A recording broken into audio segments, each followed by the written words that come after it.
Bismillahirrahmanirrahim. Jangan lupa subscribe ya. Boleh. Walaupun kita belum faham karena masih bodoh agama, tapi muncul perasaan tidak enak, berarti sudah cukup menjadi tanda anda jauhi. Cukup. Walaupun hal itu tidak haram 100% atau tidak jelas haramnya, kalau muncul perasaan tidak enak, itu tanda kalau tidak haram berarti syubhat. Syubhat artinya belum jelas. Islam menajarkan kalau belum jelas, mendingan tak usah daripada salah. Tanda yang kedua, kalau kita lakukan muncul perasaan, oh, kalau ayah saya tahu, malu. Berarti tidak benar itu. Kalau guru saya tahu, pasti marah. Berarti tidak benar. Berarti kalau ada tanda malu dilihat sama orang atau ditahu sama orang, berarti ketahuilah yang kita lakukan itu tidak benar, tidak baik. Sudah faham? Dan ini bukan kata saya, itu kata Rasulullah sallallahu alaihi wasallam. Wal ithmu ma haka fi nafsika wa karihta an yattali'a alaihi an-nas. Dosa dan keburukan adalah yang jengkel di hati, ada perasaan tidak enak, kayak rasa gatal, kefikiran, gimana ya, itu sudah Rasul kasih tahu. Berarti Rasul mengajarkan kita tanya hatimu dulu, tanya hatimu dulu. Hati yang suci, hati yang fitrah, insyaAllah tidak mungkin terima kemungkaran, tidak mungkin terima kebatilan. Kecuali na'udzubillah kalau hatinya munafik, semuanya halal, bahkan yang haram jadi halal, boleh. Korupsi dia membolehkan, malah bagi uang korupsi untuk haji. Enak. Dia fikir Allah mau terima. Allah maha baik dan Allah tidak terima selain yang baik. Jangan mencuri orang, curi hartanya terus sedekah. Saya suka anak yatim, tapi diambil curian orang. Nah, Allah tidak bakal terima. Allah terima yang halal. Dari mana dan kemana? Makanya kita ingat, kembali kepada fitrah dan hati kita yang suci. Apapun yang jengkel di hati atau kita malu dilihat dan ditahu sama orang, berarti sudah menjadi tanda cukup buat kita tidak melakukan hal tersebut. Bapak Ibu jamaah sekalian dimuliakan Allah Subhanahu wa taala. Manfaatkan usiamu. Allah sendiri bersumpah dalam Al-Quran, wal 'asr innal insana lafi khusr illa alladhina amanu wa 'amilus salihat wa tawasaw bil haqq wa tawasaw bis sabr. Demi masa, demi waktu, apapun di dalam Al-Quran, kalau Allah berani bersumpah, itu berarti tanda sesuatu kemuliaan di belakang sumpah itu. Ada sesuatu kemuliaan di belakang sumpahan Allah Subhanahu wa taala. Allah ingin menyampaikan kepada kita, demi masa, demi waktu, berarti waktu dan masa itu berharga bagi Allah Subhanahu wa taala.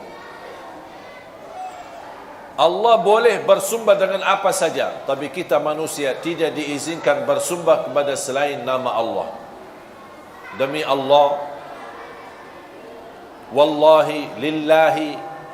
Tapi kalau Allah bersumpah banyak, wasyamsi wa duhaha, wal qamari idza talaha, wad duha, wat tini waz zaitun, wal fajr, was samai wat tariq, was samai dzatil buruj. Ini semua namanya sumpah. Dan Allah berhak bersumpah dengan apa saja, termasuk wal asr. Allah bersumpah dengan demi masa, demi waktu. Gara-gara waktu dan masa, banyak manusia bakal merugi, kata Allah. Kenapa merugi? Karena dia tidak memanfaatkan waktu itu. Termasuk waktu adalah umur. Makanya sebaik-baik hamba, yang panjang usianya baik pula amalannya. Sebaliknya seburuk-buruk hamba, yang panjang usianya tapi buruk amalannya.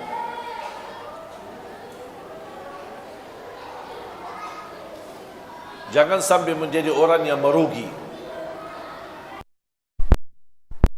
Masih diberikan apa lagi nikmat sihat. Manfaatkan nikmat sihatmu sebelum kesakitanmu. Jangan kita hanya kenal Allah pas saat sakit. Sudah sakit, tidak akan maksimal. Dulu masih sehat, tapi tidak salat. Pas begitu sakit, tidak bisa berdiri. Terpaksa salat duduk. Makanya di dalam keadaan duduk, pasti pahalanya tidak sempurna. Siapa yang diberikan kesempurnaan pahala ketika dia sakit? Kalau dia di masa sehat, tetap masih beribadah. Ketika dia sakit, Allah tidak akan menurani kesempurnaan pahalanya. Karena dia di masa sehat, tetap jaga ibadah. Beda sama yang dikurangi pahalanya. Di masa sehat dia tidak beribadah, pas di masa sakit dia ingat sama Allah. Allah tidak akan sempurnakan pahalanya.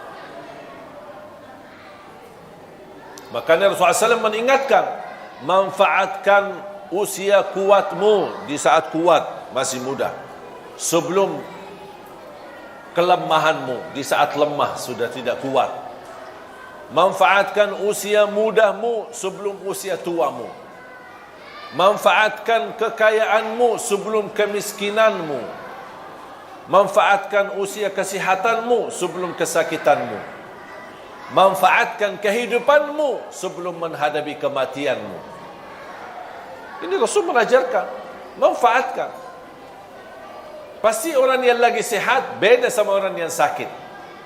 Yang sehat kan masih bisa beraktivitas, ikut bantu panitia, ikut masjid, bisa bola-balik ke masjid. Kalau yang sakit, tidak setiap waktu bisa ke masjid. Makanya Rasul mengajarkan, manfaatkan nikmat sehatmu. Di usia muda, tidak mungkin sama dengan usia tua. Aktivitasnya pasti berkurang, apalagi sudah pensiun. Apa sih, mau kemana sih? Tidak ada, diam di rumah. Sampai ribut-ribut di rumah.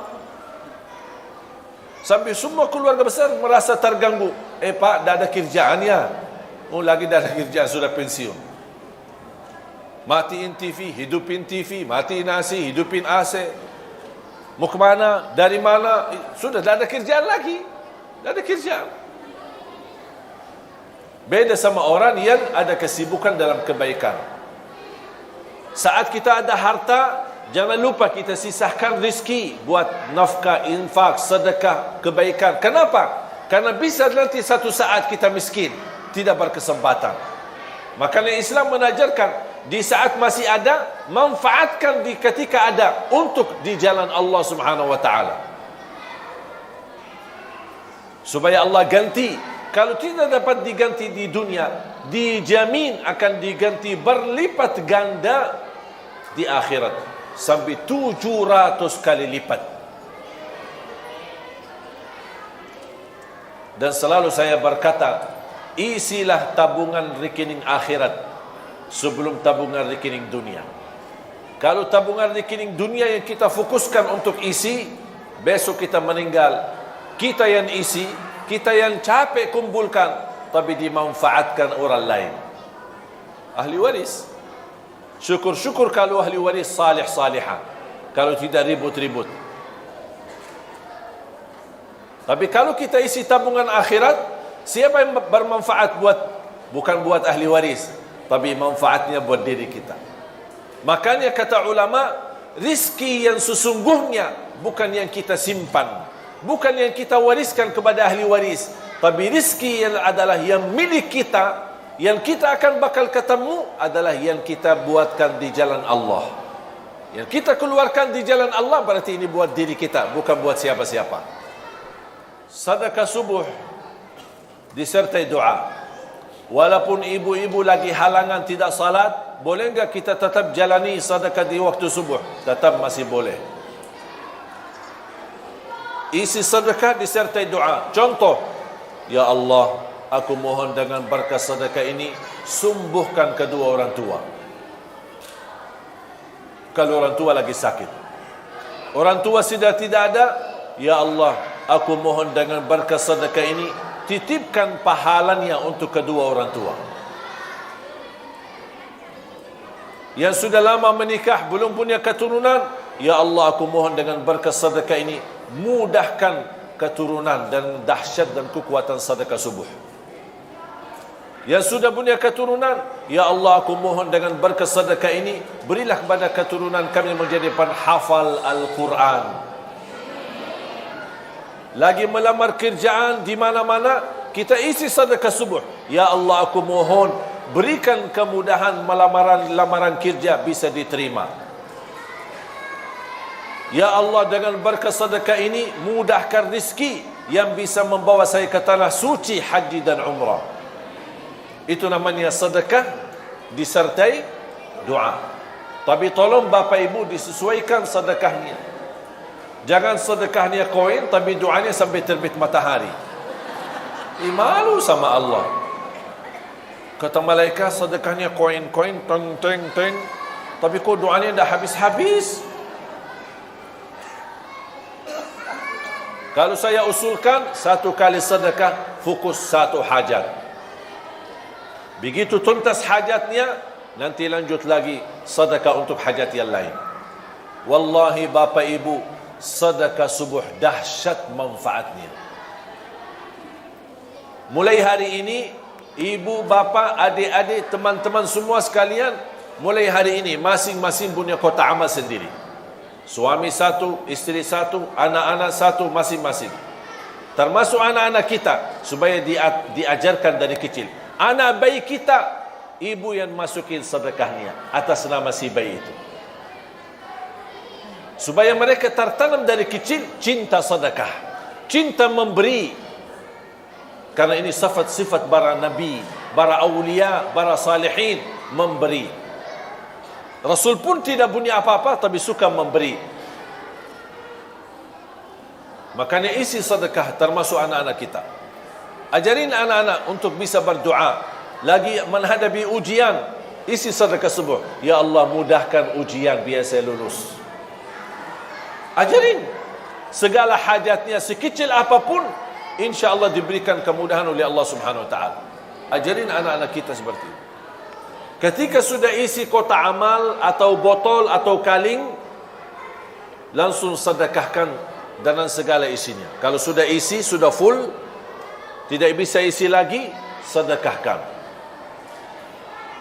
Dan saya nasihatkan, jangan dicoba buka kotak amal tersebut. Jangan dibuka. Saya khawatir kalau dibuka rubah fikiran. Lumayan ini. Apalagi ada tagihan bulan ini, ada tagihan sana, tagihan sini. Udah. Karena sifat manusia cinta harta. Cinta harta. Biar orang susah payah miskin, tapi cinta tetap harta. Ketika muncul ada pemberian, dia tidak mau. Makanya saya bilang, ketika kotak amal jangan dibuka, tutup mata, serahkan aja. Boleh ke masjid, ke musalla, kepada salah satu pengurus yang kita percaya, atau ke yayasan, ini tolong silahkan bebas digunakan. Sedekah buat tahfizul Quran, bina anak-anak hafiz Quran, apa saja boleh kita sedekahin. Anak yatim, orang miskin, duafa, bisa kita kumpulkan. Sekali lagi, jangan dibuka ya. Setuju? Sudah isi, bismillah, ikhlas lillahi ta'ala.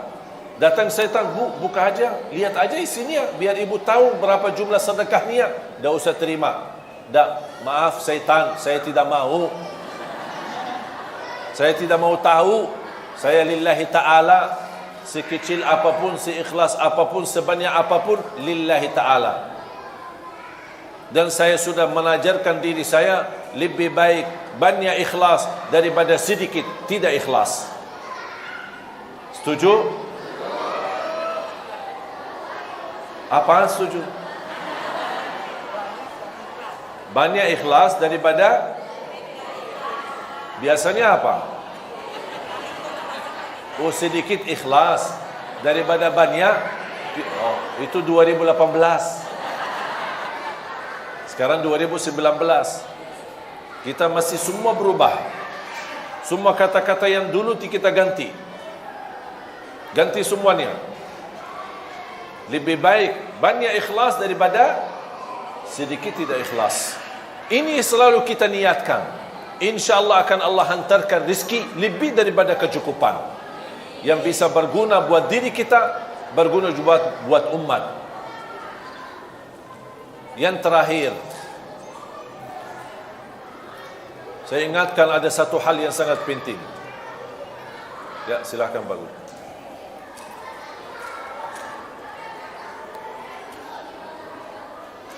Hati-hati daripada dosa jariah. Hati-hati daripada dosa jariah. Biasanya kita tahu sedekah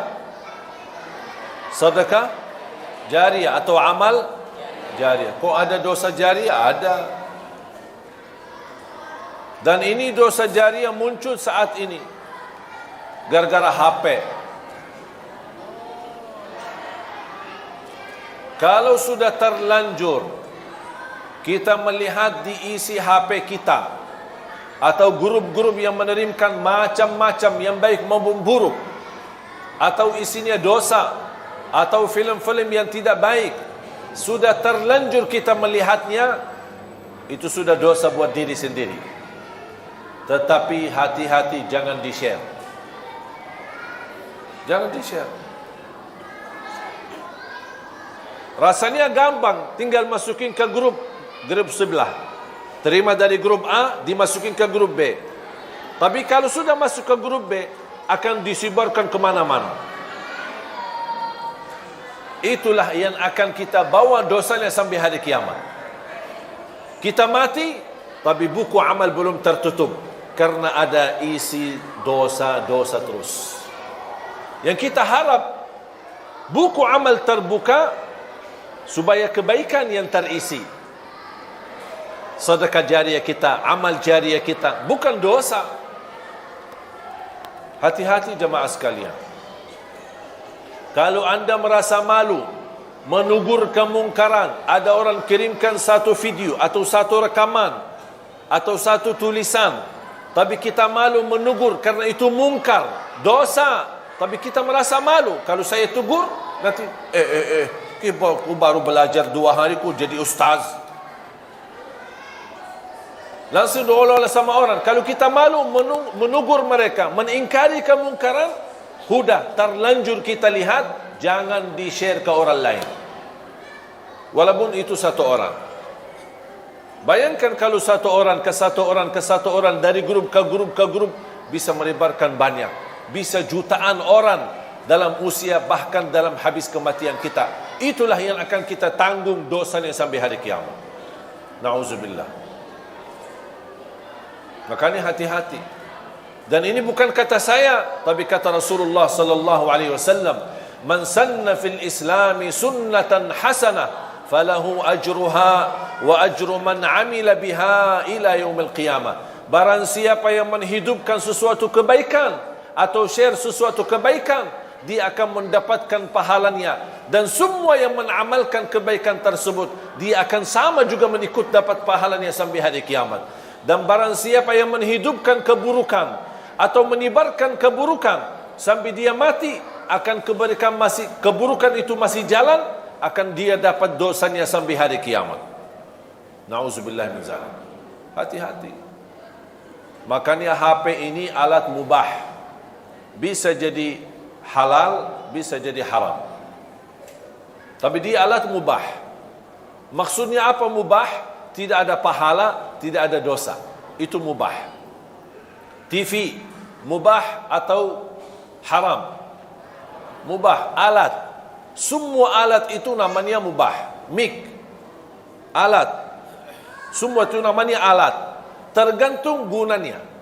Salah guna, dosa. Digunakan dengan baik, pahala. Contoh, HP kita. Assalamualaikum, apa kabar ayah, apa kabar ibu, saya kangen sama kampung, saya belum bisa pulang karena lagi sibuk kerjaan. Itu namanya apa? Silaturrahim. Liwat apa? Liwat alat mubah, Allah berikan pahalanya.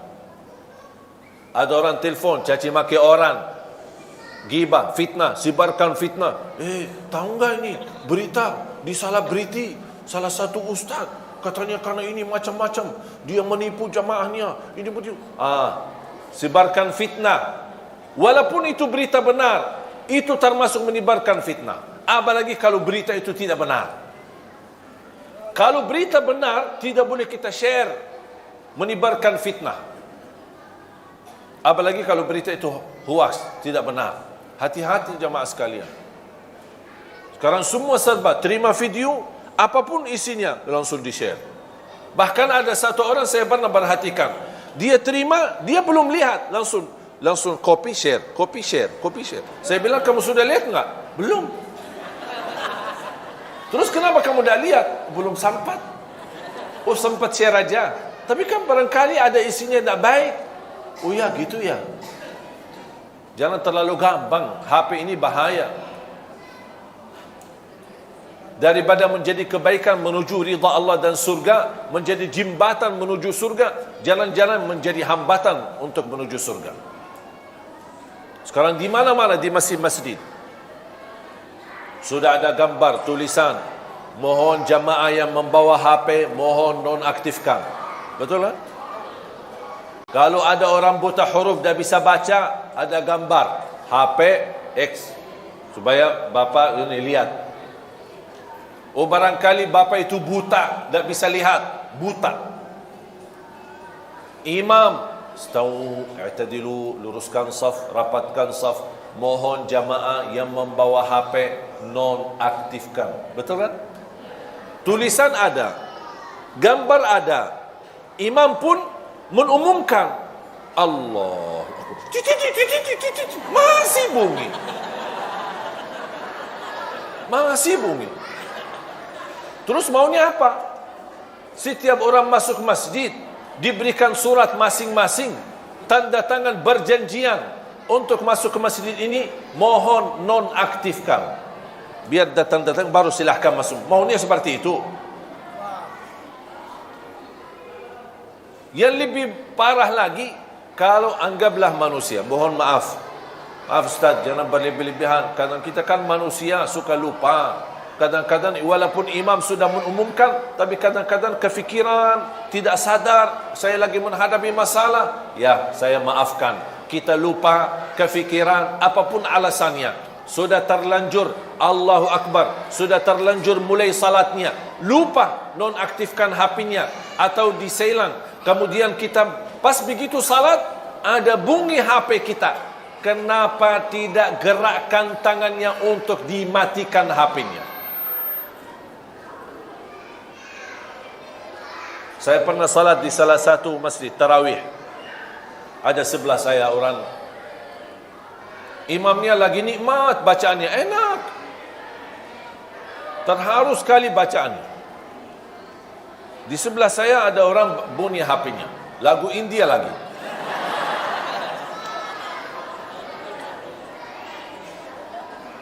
Alhamdulillah tidak bunyi lama, sebentar yang ini terus mati.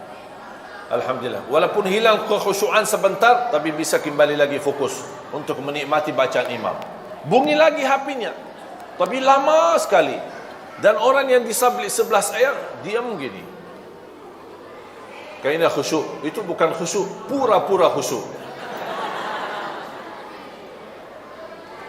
Mati. Pas yang ketiga kali, karena imam itu di salah satu masjid bacaannya panjang, lebih dari satu halaman, satu rakaat. Masih bunyi lagi yang ketiga. Pas yang ketiga saya tidak sabar, saya langsung begini. Ya, ingatkan, barangkali dia tidak sadar, saking khusyuknya dia tidak dengar HP-nya. Itu namanya saking khusyuk. Makanya saya berbaik sangka, oh barangkali khusyuknya luar biasa sampai HP-nya sendiri dia tidak bisa dengar. Makanya saya ingatkan. Dia tidak ada respon. Kita ruku', sujud, rakaat yang kedua, bunyi lagi HP-nya. Yang aku heran, kok bunyi pas bacaan imam lagi enak. Saya tegur lagi, tidak ada. Akhirnya saya terpaksa, Pak, matiin HP-nya. saya batal salat. Terus mau gimana? Tadi diganggu kekhusyuan kita lagi berupaya. Salat kita kan lagi mujahadah. Khusyuk, hilang khusyuk. Khusyuk, hilang khusyuk. Khusyuk, hilang khusyuk. Akhirnya saya terpaksa. Pak, matiin HP-nya. Dia kaget. Oh, ini rakaat yang kedua. Pas begitu selesai salat, dia bilang, mohon maaf, saya memang dari tadi dengar. Tapi saya dapat satu pelajaran. Katanya gerakan tangannya 3 kali, batal salatnya. Saya bilang, dosa mana yang lebih besar? Gerakan tangannya 3 kali, matikan HP, atau mengganggu ratusan orang di masjid? Mana yang lebih besar dosanya? Kadang-kadang hukum fikih, jangan salah kita fikirkan. Tergantung kondisi dan keadaan. Kalau seperti ini, gerakan tangannya, matikan HP-nya, lanjut salatnya. Daripada mengganggu ratusan orang yang lagi nikmati salat khusyuk. Kadang-kadang orang salah memahami persoalan fikih, tapi akhirnya dia membawa dosa yang lebih besar gara-gara masalah fikih yang kecil. Oleh kerana itu jemaah sekalian, nikmati usiamu. Kalau kita terlanjur dosa, ingat, alhamdulillah masih dibukakan kesempatan bertaubat. Dosa lagi, taubat. Dosa lagi, taubat. Dan selalu kita memohon ampun kepada Allah Subhanahu wa taala. Semoga semua diampuni dosanya, disucikan hatinya, dibersihkan jiwanya, diberikan kemudahan dalam segala urusannya. Ya Allah, atas izinmu kami sama-sama berkumpul di masjid ini. Berilah kepada kami kemuliaan, sama-sama bertemu kembali di dalam surga-Mu ya Allah, bersama Nabi Muhammad sallallahu alaihi wasallam. Ya Allah, berikan kepada kami kemudahan bisa ke tanah suci, haji dan umrah dan ziarah Nabi Muhammad sallallahu alaihi wasallam.